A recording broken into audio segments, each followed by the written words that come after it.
Ladies and gentlemen, welcome in to the 143. This is episode 89. We're under review, coming at you live. We got week 3 updates from the NFL season. Very interesting week. All around, would say somewhat disappointing. Disappointing from the Cowboys, but we all knew it was coming, didn't we? Because we've been Cowboys fans for a long time, okay? We dropped the games we're supposed to win. Isn't that a thing we do? Right. So, came in at 11-point favorites, 12-point favorites, something like that. We were supposed to, blow the Cardinals out of the water. But we didn't. But we're going to talk about that. Still early in the season. Lots of things to talk about. Overreactions, maybe. Not enough reactions. We're going to talk about all that. But first, we got to start you off with the stat of the week. Brought to you by Andrews Logistics. Stat of the week this week is interesting, okay? So a lot of stuff's been going on in the media about Taylor Swift and Travis Kelce potentially being a couple. We're not as concerned about that here on Under Review, but I will say I think Taylor Swift being at the Chiefs game on Sunday brought in a lot more viewers to football this weekend than we normally have because I think a lot of Swifties were tuning into that game is what I heard. But the stat of the week is Travis Kelce's just merchandise sales in general have increased 400% from Sunday's game. Very interesting. That Taylor Swift showed up at, and his merch sales increased by 400%. So money moves by Travis Kelce. Getting in with Taylor Swift, and I would say that's been a profitable relationship for him so far. So that's the stat of the week. Just an interesting little tidbit on Travis Kelce. He's got that business mindset, trying to make that money. I think he knows what he's doing. Anyways, well, instead of player of the week, we just kind of had to go with team of the week because it was hard to choose just one player from this game. Miami Dolphins offense. That's your team of the week. With 726 total yards of offense, scoring 70 points. We'll just highlight a couple players. Obviously, Tua threw for 309 yards, 4 touchdowns, no interceptions. Mike White, the backup, came in, was 2 for 2 with 67 yards, unleashed a bomb to Robbie Chosen for a touchdown. And then, obviously, Devon Achane, 203 yards, 4 total touchdowns, 2 rushing and 2 receiving. So he had a big week. That's our boy here from Texas A&M. He was really good last year, really good when he was here. And he has gotten 1 carry in each of the last 2 weeks until now. And then, obviously, Tyreek Hill, 9 catches, 157 yards and a touchdown. So it was just an unbelievable blowout, an offensive clinic from the Miami Dolphins. And that was without Jalen Waddle. So who knows what happens when that kid comes back. You know what? We'll just go into it. This is the game we're going to start out with. Yeah. And it's crazy. This was college numbers. Every guy, like Nick was saying, had over 200 yards receiving, rushing. Raheem Mostert at 147. And he wasn't even the featured back. And then Tua with 300 passing yards. 70 points is a college football stat. It's embarrassing. It's embarrassing to the Broncos. The Broncos, whose defense has looked absolutely terrible all season, and it was just there's no question right now that the best offense in football is the Miami Dolphins, and so when they faced a terrible defense this weekend in the Broncos, they exploited them for what they are. They can't play defense, and the Broncos are looking really bad, and Sean Payton's not looking great, Russell Wilson's not looking great, and the defense is obviously looking absolutely terrible. It's unfortunate. A lot of people thought Sean Payton was going to come in and fix the Denver Broncos problem. Obviously, it's only week 3. Got plenty of games ahead. But thus far, it is looking like the Broncos are going to be just as bad as they were last year. I think with any head coach, you got to give them a year once they get there to kind of implement their system and get the players used to it. But I will say, offensively, they're not looking as bad as they are defensively. I think you got to do something about that defense. They scored 20 points, so it's not like they got shut out. But looking at the other side with 70 points, that's just unacceptable in the NFL to let a team score 70 points on you. And so I think the bigger takeaway though here is the Miami Dolphins and just how absolutely ferocious they're looking this season. Now it's week 3, a lot of weeks left, barring injuries, because we know the Dolphins struggled with that last year. Right. The Dolphins will probably win the AFC East if they keep this up, and they play the Bills this Sunday, which should be a really good AFC East matchup for first place. So all eyes will be tuned into that game, as the Bills have a way better defense than the Broncos. But I think the Dolphins right now, everyone's overreacting as they should to a 70-point win with guys with stats like they did. But everyone's got the Dolphins pretty much in the Super Bowl now. It's a long season, obviously only in week 3, so there's plenty of stuff ahead. We already talked about the Bills, so let's just finish off that game. I mean, can I just say something for the Dolphins fans out there?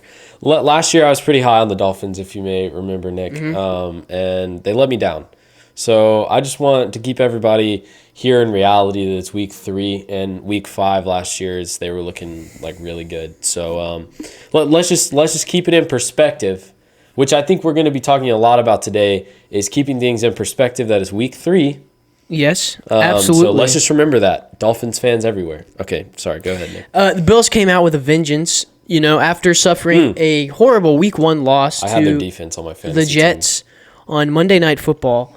The Jets without Aaron Rodgers, mind you. Pretty embarrassing loss. Josh Allen did not perform up to standards. They came out, stomped the Raiders the next week, and then this week played the Commanders, and that defense absolutely shredded the Commanders' offense. Sam Howell looked terrible. People had been, preaching and praising his name, talking about how he's the franchise quarterback, whatever, this, that, and the other, and he looked horrible. I want to say he threw 4 He did throw 4 picks. interceptions, so that's not a great stat line as a quarterback. We're used to seeing interceptions as Cowboys fans, but the Bills were looking like their true selves this week. And so, obviously, that will be an interesting matchup this weekend. Bills are looking good, and the Dolphins are looking great. And so, that's going to be, I don't know how I got the 12 o'clock slot, but that's not one of the primetime games this week, but I think it definitely is primetime in the fact that it'll be probably one of the most watched games this weekend, most anticipated game this week.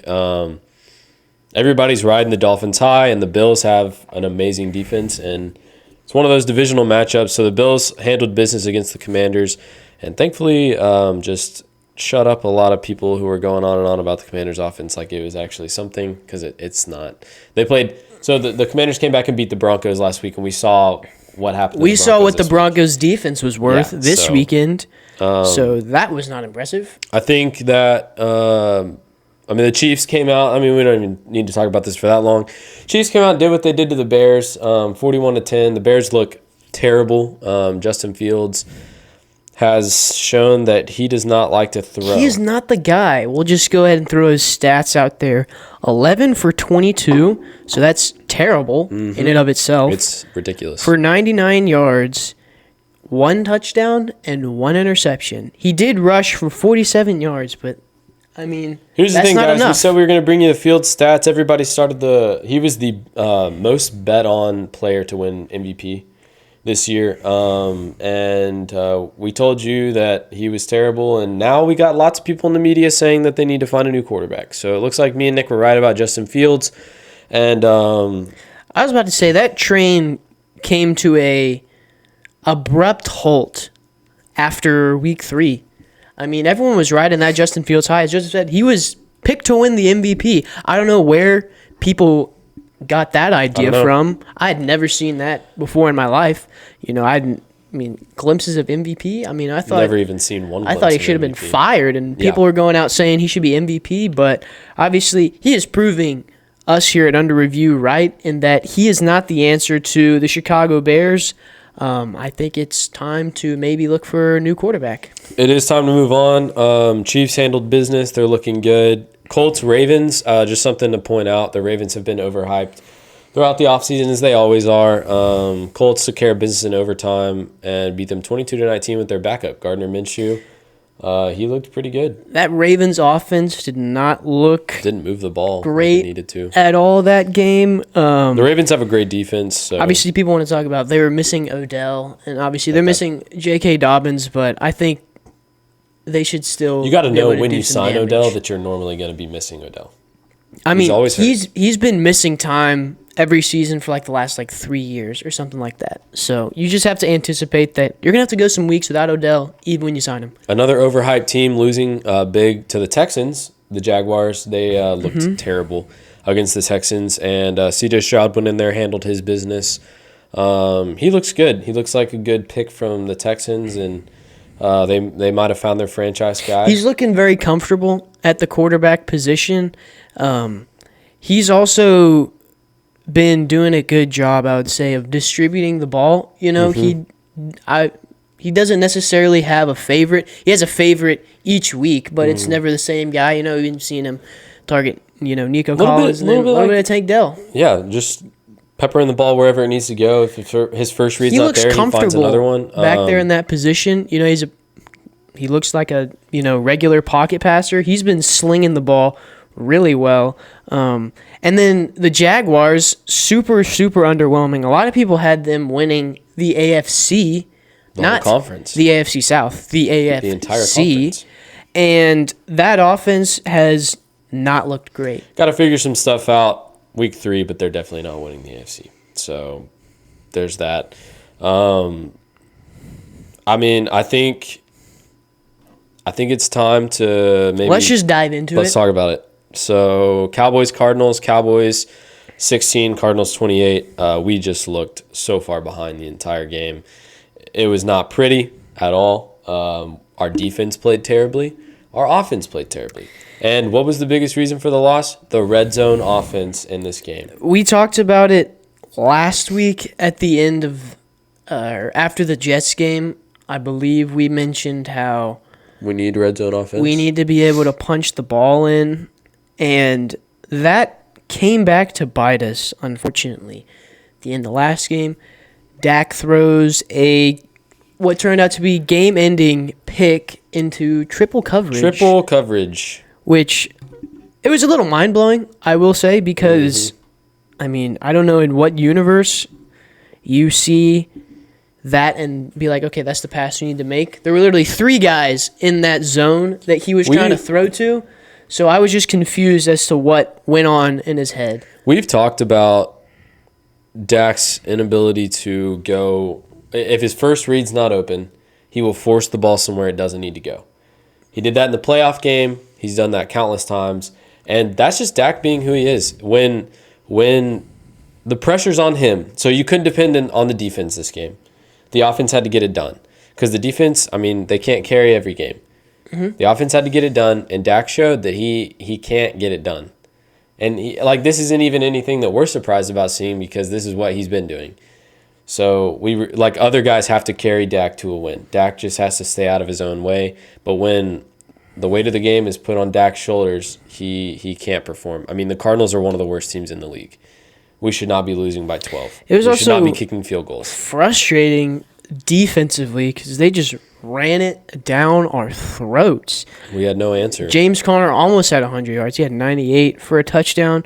Rondale Moore, they stuck him back there. He did some damage. He's not even a running back. Josh Dobbs ran around for a little bit. He looked good. And Marquis and Hollywood Brown had a good game. Michael Wilson, the other receiver, had a good game. I mean, they were low-key dicing up our defense, which had been so dominant the first 2 weeks. Mm-hmm. It was pretty frustrating to watch. I guess the 2 positives you can take from that game, Tony Pollard doing his thing as usual. Tony Pollard was 122 yards. Finally got Michael Gallup involved. He had 92 receiving yards after, not really doing anything at all weeks 1 and 2. But it's frustrating to see because with how much we dominated the first 2 weeks, we kind of went into this game. Everyone was as expecting fans, to win. expecting to kill the Cardinals. It'd be a super easy game, whatever. Dak's going to throw for 300 yards and 4 touchdowns or something like that. Tony Pollard's going to have 2 touchdowns. CD will get 1, and we came in and we kind of got smacked in the mouth pretty early. Went down. I think We went down 9-0 It's a good wake-up call. I think it's a good wake-up call. in the first quarter, and that's when I was kind of like, okay, well, we might need to lock in to finish this game. I do think it's a good wake-up call. Okay, we've seen the potential this team has, but then also we see what it's like when we don't execute, when It's we don't better perform. that this happens now that we see, like, okay, this is where we can be just absolutely exposed. Red zone offense is the biggest thing we have to work on. Last year, we led the league in completing those for touchdowns. This year, we're like bottom 20, or not bottom 20, bottom 10. And we just got to get that up. Now we know what we need to work on. I will say this, in terms of the fact that everybody who doesn't like the Cowboys is now saying that we're the same old Cowboys. And that Dak's the same old quarterback that he is. Right. And even though I just alluded to his failing in the red zone, because let's just be honest, he doesn't make the greatest reads. When his first read's not there, he doesn't always make a good second or third read, right? But I will say this. Dak has 1 interception on the year through 3 games. Sam Howell has 5. Daniel Jones has 4, and Jalen Hurts has 3. So out of the quarterbacks in the NFC East right now, Dak is the best one. I mean, you look at the numbers, and the numbers do not lie. I'm tired of hearing about Jalen Obviously, Hurts. I already know what people are going to throw at us. The Eagles are 3-0. I mean, yeah, I get that. They have a running game and a defense right now that is just absolutely rolling over everyone. It is not due to their passing game. I believe they've rushed for over 400 yards They did on the season. The Eagles are good at Totally. doing what they did last year. It's called getting an early lead from the run game, and then they run the clock out for the rest of the game with the defense. and the Jalen running Hurts, game. passing-wise, has not looked good I this season. guarantee you, when they get down in a game, when they're going to be depending on the throw, it's going to be very tough for them to win the game because Jalen Hurts, he wasn't great last year throwing the ball, and he's not great this year. He's even And worse. that's this what year. we saw last year. That was the recipe on how they lost last year. So they lost in the Super Bowl. Mm-hmm. And then I remember when they lost on Monday Night Football to the Commanders, which, by the way, yeah, that happened, if y'all remember that. Look what they did. They went on and went to the Super Bowl. We are excited to play the Eagles this year. Last year, I was nervous to play the Eagles. This year, I look at the Eagles playing, and I'm excited for our defense to get a piece of that. Because I think that Jalen Hurts needs to be exposed for the quarterback that he is. It's pretty easy to hide behind like 200 yards rushing every game and the defense destroying people like they have, and they have a great defense. Right. And so for a while, he's going to be able to keep doing Only that. thing that scares you a little bit is that we've been struggling. We struggled this week, run defense, but we shut down Brees Hall Yeah, we're gonna need to and get that up. Dalvin Cook last week. Shut down Saquon the week before. Shut down Saquon the week before. So we know that the ability is there, Mm-hmm. but sometimes you just don't see it. We didn't We see it this week. have a really tough stretch of games coming up. Yeah. Really tough. We Yeah. have Niners, just not in any particular order, but Niners, Rams, Eagles, Chargers, Patriots. Their defense will be tough. The Patriots' defense. That's, the next 5 teams are not going to be easy wins. And I mean, if we're not careful, we could go on 5. I think these are going to be some telling games, where we can really Yeah. show what we have and who we are, but also it could be like it was this week where we get a little exposed, see So we our got to take flaws what a we little learned bit. this week and we got to work on it and watch some Which film. Mike McCarthy, he did say, he understands that the red zone offense is not as great as it could be or as know. it should be. But he said, it should be about week 5 when they start figuring things out. So I guess he said week 5, so we'll be looking out Hopefully for we week can get through 5. week 4 then. I mean, yeah. But Week 5's against San Francisco, so I hope we have it figured out by then. I'm excited for that game. Me too. Those are two. Well, I guess we had a good defense. We need to beat the Patriots on Sunday and focus on that right now. Yeah, Because okay. the Patriots are not That's an fair. easy win. They're not. Because of the defense that Bill Belichick coaches, they're not an easy win. I mean, even the Dolphins struggled against the Patriots. They still got the Yeah. win, but they struggled. So the Right. defense is tough. Not as worried about their offense, obviously, but we got to be ready for that defense. And I think that'll help us get ready for the rest of the season because Belichick's defense is good, so we can put our red zone offense up against that defense Right. and just see. This week was embarrassing, but it was a telling week. And like we said, it's week 3. If we were going to have a loss like that, I'd prefer it to be now so we can learn from it and lot not of be like weeks week 15, 16. to grow. Yes. So that is super duper exciting. Obviously, we talked a little bit about the Eagles, so let's just we just dive into that game real quick. Not much to say. The Eagles defense took care of business. I mean, they beat the Bucks. The Bucks were really nothing special. That game got a little overhyped, I think. Very much so. Just because the Bucks came in at 2-0, but obviously you look who they beat. They beat the Bears. Vikings week 1, who They beat have two no 0-3 teams. They've beaten two 0-3 teams. and then they came in and beat the Bears, who we have said are nothing special. And obviously people are picking them to win the NFC North, but we're sitting here telling you no. And we are right. Yeah. So, I mean, they got the win, but I mean, I think it was expected of them to get the win. And like we said, their defense carried them. Run game carried them. Jalen Hurts threw 2 interceptions. Did not look great.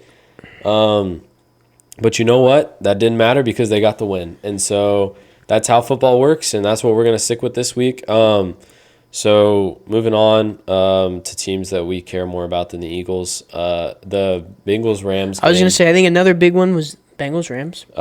Neither team looked good, but the Bengals came out with a win, 19-16. Joe Burrow is obviously still dealing with an injury. There's a lot of debate on whether or not they should have played him last night. I mean, it worked out, but he's still dealing with is it a hamstring? A calf Injury. And The thing was is, pretty obvious. is Joe Burrow at 80%, I'm still taking him over a Jake lot Downing. of quarterbacks. Yeah, especially the backup. Yeah. But that's not – the ability is not what's in question. I think it's, do you let him sit and fully heal, fully recover? Right. Because the worry is you rush him back and he ends up hurting that calf more, and it turns out to be something that is unfortunately season-ending. But obviously, we didn't see any of that last night on Monday Night Football. But I mean, I don't necessarily have a problem with them putting Joe Burrow in there. I mean, you want to get that chemistry up between him and Jamar Chase because we've been seeing that chemistry has gone down, and they're one of the deadliest duos in the league. The story last night was the Bengals defense. I mean, they got the job done. They held the Rams to just 1 touchdown at the end of the game, I think. Yeah, the end of the game, and it was just a very ugly game. It was a defensive sides. game, and Matt Stafford did not look good. Joe Burrow didn't look great either, but like we know he's dealing with that injury. So overall, Bengals got the win. The Rams, they need to figure some stuff out because they're in a tough division. Niners and the Seahawks are coming for them, and they're already 1-2. So we're not in an overreaction week yet, but this is kind of when you got to start figuring it out because if you're not careful, it gets away from you. And I think your playoff after chances. week 3, what you see what you need, right? You see where your flaws are, and so that's when, you start making improvements. We see our flaw is red zone offense, right? The time to start panicking is after you lose like 4 games.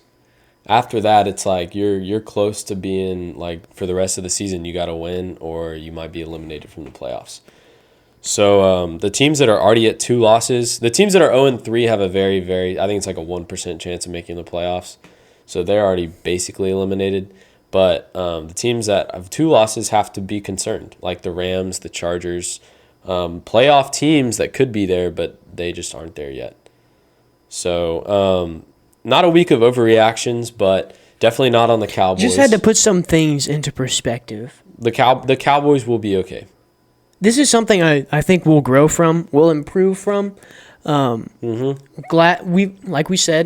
it happened week 3 rather than week 15. Because since it's week 3, we've got 15 more weeks to figure out how are we going to fix the red zone offense. Biggest overreaction of the week, the Dolphins look like they're Super Bowl contenders. It's not even an overreaction. They are Super Bowl contenders right now. The overreaction is the people saying they'll win the Super Bowl. That's an overreaction right now, but they are looking really good. And that was the biggest thing that happened this week was that 70 points that they put up on the Broncos. So I'd be watching that Bills-Dolphins game because that'll be a good one. I think that'll be a little bit more telling than what we saw in week 3 because they're playing they're playing a team that's going to be playoff contenders And in the the team that has Bills, a defense. and the team that has better defense, better offense. So I think we'll get more from that game Yes. than we did from this most recent game. But nonetheless, that offense, when it is on, looks incredibly It scary. looks unstoppable. Yeah, absolutely. We have to play them at some point, so Hopefully, we'll have everything figured out by then. maybe. So here's where we like to end our shows on Under Review. Brought to you a quote from the Vince Lombardi. He said, "The man on top of the mountain didn't fall there." That's the truth. That's a little mind bender for you right there. All right. Dive deep with that quote and take that with you this week. We'll see you next week for another episode of Under Review.